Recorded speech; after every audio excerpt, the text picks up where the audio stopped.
तो दोस्तों फिर से स्वागत है आपका मेरे channel learn English all type में। तो दोस्तों लगातार हमारे चल रही है टेंसेस की सीरीज।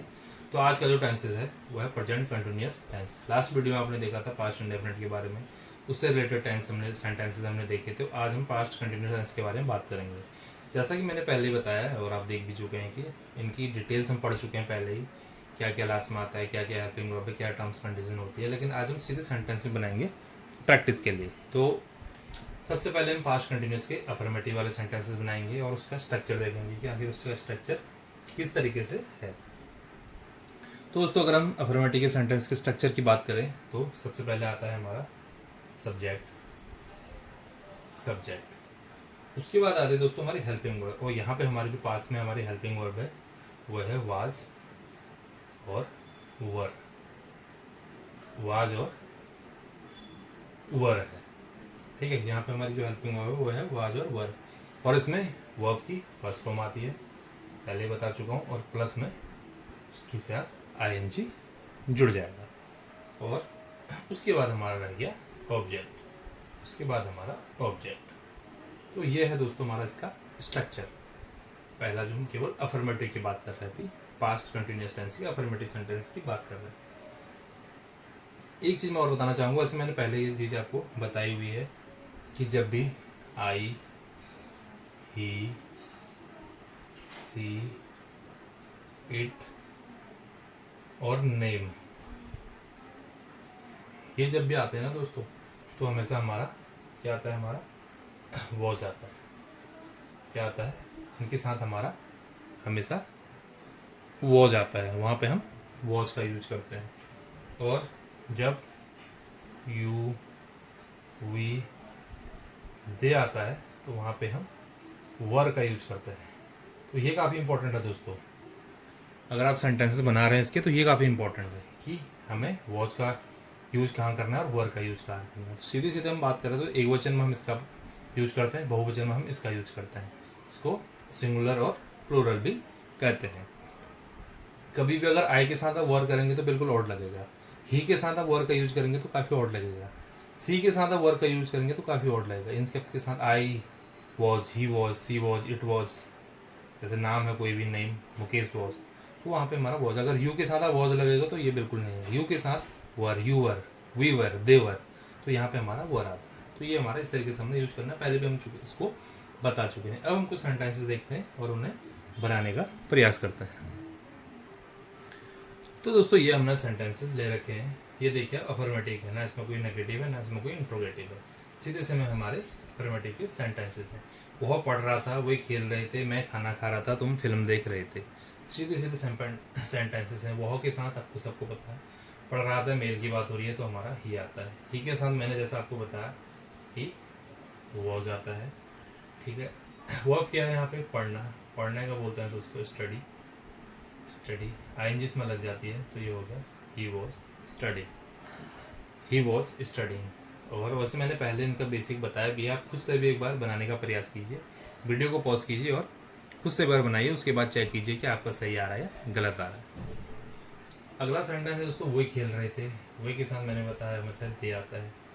दे के साथ दोस्तों वॉच का यूज नहीं करना है, बिल्कुल गलत है। दे के साथ हमेशा हमें वर का यूज करना है। दे वर खेलने को बोलता है दोस्तों, प्ले आ जाएगा, साथ में आ जाएगा आईएनजी। They were playing. मैं खाना खा रहा था, मैं के साथ आई के साथ मैंने बताया हमेशा वॉच आता है। वॉच के बाद हमेशा फिर इनमें कहीं भी हमारा ऑब्जेक्ट नहीं था, तो बड़े इजीली हमारे सेंटेंसेस बन रहे थे। लेकिन यहाँ पे हमारा ऑब्जेक्ट है। मैं खाना खा रहा था, आई वॉच, खाने को बोलते हैं ईट, आईएनजी आ गई, ईटिंग। और क्या खा रहे थे हम, खाना, उस खाने को बोलते हैं फूड। तो यहाँ पे हमारा ऑब्जेक्ट है, क्योंकि रूल है हमारा subject helping verb plus verb के साथ आईएनजी प्लस ऑब्जेक्ट। तो यहाँ पे हमारा ऑब्जेक्ट आया, ऊपर हमारा कोई भी ऑब्जेक्ट नहीं था। तुम फिल्म देख रहे थे, तुम के साथ यू के साथ मैंने बताया क्या आता है, वर। यू वर देखने को मिलता है दोस्तों वॉचिंग। आप, मैं तो ऐसे ही बना रहा हूँ दोस्तों, आप यहाँ से भी समझ सकते हैं। यू सब्जेक्ट, वॉच और वर में से हमारा वर आ गया, उसके बाद वर्ब का फर्स्ट फॉर्म वॉच, उसके सामने लग जाएगी आईएनजी, उसके बाद ऑब्जेक्ट ये हमारे यहाँ पे मूवी यानी फिल्म। ये हो गया दोस्तों, तुम फिल्म देख रहे थे, you are watching a movie. ये हो गया दोस्तों हमारा अफर्मेटिव। और अब हम देखेंगे कुछ सेंटेंसेस नेगेटिव के।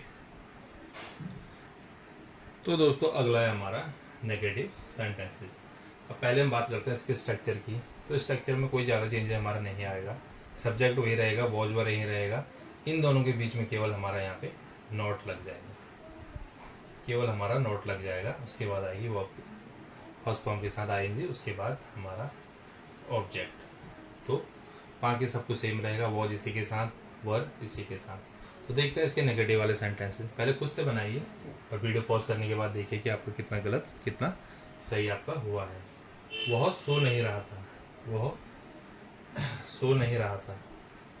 तो वह सो नहीं रहा था, लग रहा है कि मेल की बात हो रही है।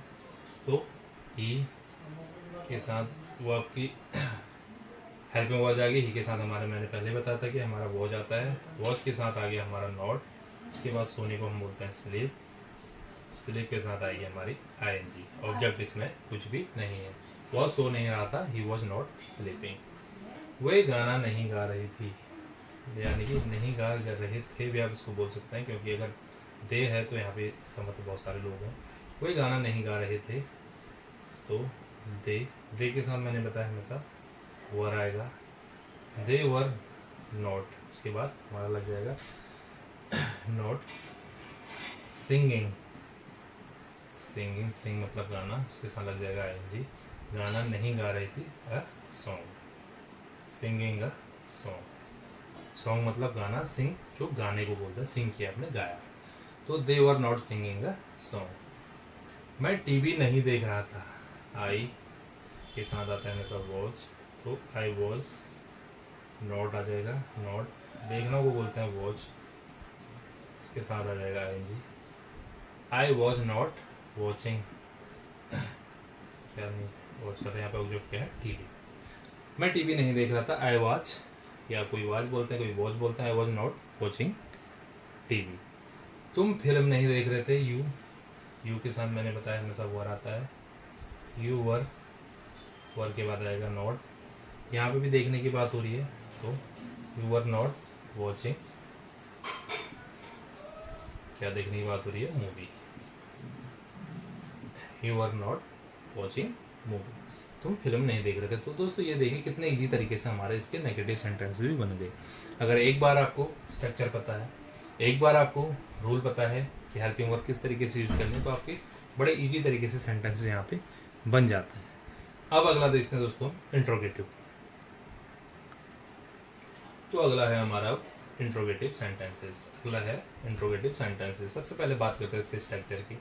तो इंट्रोगेटिव जब भी होता है हमारा हेल्पिंग वर्ब पीछे आ जाती है, यानी कि क्या का कोई मीनिंग नहीं होता है, और हेल्पिंग वर्ब हमारी हमेशा पहले आ जाती है। इसमें या वो जाएगा या वर आएगा, उसके बाद हमारा सब्जेक्ट, उसके साथ वर्ब के साथ आएंगे, उसके साथ हमारा ऑब्जेक्ट। बाकी वॉज और वर्ब कंडीशन टर्म्स सेम रहेंगे। तो क्या वह पढ़ रहा था, क्या वह पढ़ रहा था, तो ही है, मेल की बात हो रही है, तो ही के साथ हमारी हेल्पिंग वर्ब क्या आती है, वॉच। तो यहाँ पे हमारा आ जाएगा वॉच। वॉच के बाद सब्जेक्ट, सब्जेक्ट है हमारा ही, वॉच के बाद सब्जेक्ट है हमारा ही। पढ़ने को बोलते हैं हम स्टडी, उसके साथ साथ में आईएनजी, ऑब्जेक्ट इसमें है नहीं। क्या वह पढ़ रहा था, क्या वह पढ़ रहा था, was he studying, was he studying. तो देखिए जब आपको रूल पता है तो कितने इजीली हमारे सेंटेंसेस बन जाते हैं। क्या तुम क्रिकेट खेल रहे थे, तो यहाँ पे है तुम, तो हमारे यू के साथ हमने क्या बताया था, हमारे वर आता है, तो हमारे यहाँ पे हेल्पिंग वर्ब क्या आ जाएगा, वर, WERE, वर। वर के साथ हमारा सब्जेक्ट है यू, वर यू। इसमें वर्ब है प्ले, प्ले के साथ जुड़ जाएगा ING। ऑब्जेक्ट है हमारा क्रिकेट, क्रिकेट। क्या तुम क्रिकेट खेल रहे थे, वर यू प्लेइंग क्रिकेट। क्या वे बाजार जा रहे थे, वे यहाँ पे दे है, तो दे के साथ भी हमारा क्या आता है, वर ही हमारा आता है। तो वर दे जाने की बात हो रही है, गोइंग टू द मार्केट, जहाँ हमेशा जाने की बात होती है, और जाने कहाँ जा रहे हैं उसको भी अगर दिया होता है तो हमेशा हम टू भी लगाते हैं। क्या वह सो रहा था, मेल की बात हो रही है, ही के साथ हमेशा आता है वॉज, ही के साथ हमेशा आता है वॉज। क्या वह सो रहा था, was he sleeping, was he sleeping. तो दोस्तों ये आपने देखा कितने इजी तरीके से हमारे इसमें सेंटेंसेस बन गए हैं। अगर आपको स्ट्रक्चर पता हो, आपको हेल्पिंग वर्ब पता हो, टर्म्स कंडीशन थोड़ा सा पता हो, तो आपके सेंटेंस बड़ी इजी तरीके से बन जाते हैं। ये पास्ट कंटिन्यूस हम देख रहे हैं, बस कहाँ पे आईएनजी लगना है, कहाँ पे हमारा जो स्ट्रक्चर है was verb, subject, verb, object, ये चीज़ आपको बेसिकली देखने होते हैं। जब आप ज़्यादा से ज़्यादा प्रयास करते हैं तो उसके बाद सेंटेंस आपको खुद से आपके माइंड में चला जाता है, फीड हो जाता है कि कहाँ पे क्या यूज करना है, ऑटोमेटिक वही चीज़ बाहर निकलती है। इसीलिए प्रैक्टिस मेक्स मैन परफेक्ट। तो जितना आप ज़्यादा प्रैक्टिस करेंगे उतनी ज़्यादा इंग्लिश आएगी। अभी हम स्पीकिंग की बात ही नहीं कर रहे हैं, अभी हम केवल टेंसों को समझने की बात कर रहे हैं। तो जितने जल्दी आप टेंस समझेंगे वो आपको स्पीकिंग में भी मदद करेगा, वो आपको आगे राइटिंग में भी मदद करेगा, वो हर जगह आपको मदद करेगा। लेकिन टेंस आप अगर अपना नॉलेज सुधार रहे हैं, स्पीकिंग सुधार रहे हैं, राइटिंग सुधार रहे हैं, तो टेंस आपका बहुत ज़रूरी है। यह है पास्ट कंटिन्यूस, जो कि हम देखिए अगले वीडियो में हम मिक्सअप सेंटेंस देखेंगे जिसमें अफर्मेटिव, नेगेटिव, इंट्रोगेटिव भी उसमें होगा। तो वो सारे मिक्स रहेंगे, आपको सीधे सीधे उसमें बनाने हैं। मुलाकात होगी दोस्तों अगले वीडियो में कुछ और चीज़ों के साथ। तब तक के लिए बाय बाय।